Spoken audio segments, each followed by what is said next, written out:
A lucrat ca angajat, dar întotdeauna a visat să aibă propriul service. Cred că fondurile europene dau tuturor un start și un ajutor nesperat, pentru că sumele și sculele venite le-aș fi luat cu bani în foarte, foarte mulți ani de muncă. Poate ce am făcut până să vină fondurile, cred că era la o treime ca activitate din ce fac acum, sau mai puțin de o treime. Are acum un service dotat cu cele mai noi tehnologii. S-au păstrat în condiții excelente, am luat scule de calitate din prima ca să putem face performanță cu ele.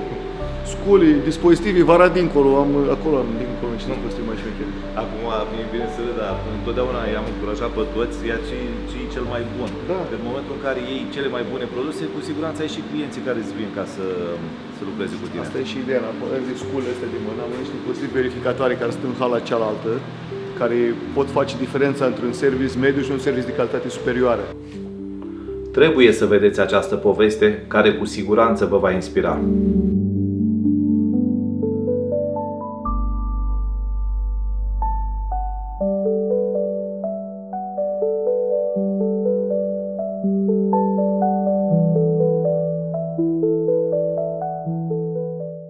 Mă numesc Boris Costică, sunt administratorul firmei Automobil.com.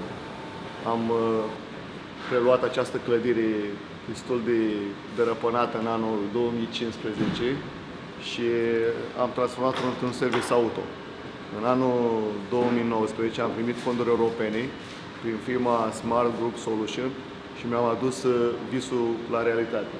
L-am făcut curat, l-am făcut modern, am luat scule moderne de diagnoză, diferite SDV-uri, diferite scule și dispozitive verificatoare care ne ajută să ne desfășurăm activitatea în perfectă siguranță și cu o calitate a lucrărilor specială.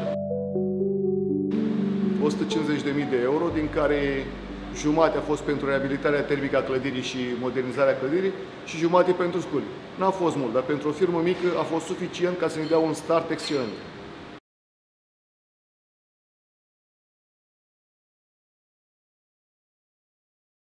Nebunia a pornit de la dorința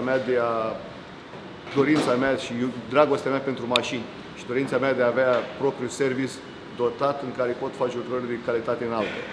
De aici a plecat și ușor, ușor am stat și cu chirii vreo 10 ani în alte incinte și după ce am cumpărat această incintă și hala asta, era veche, aici erau ciupercării, era destul de... Am modernizat-o și cu ajutorul Smart Group Solution. Dacă este eligibil la nivel național, ei rezolvă problema și va fi eligibil și la nivel local.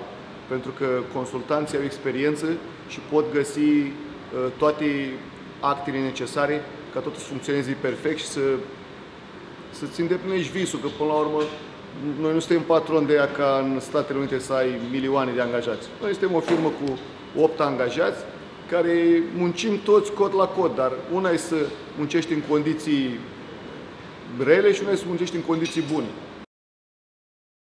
Fondurile europene te ajută să câștigi timp, să-ți investești, să-ți iei lucruri necesare acum, moderne, și să câștigi timp de 10 ani până trebuie să iei altele de alt nivel. Altfel trebuia să stai 10 ani să muncești și să strângi banii și apoi să reinvestești. Urmărește-ne să afli povești care au schimbat vieți.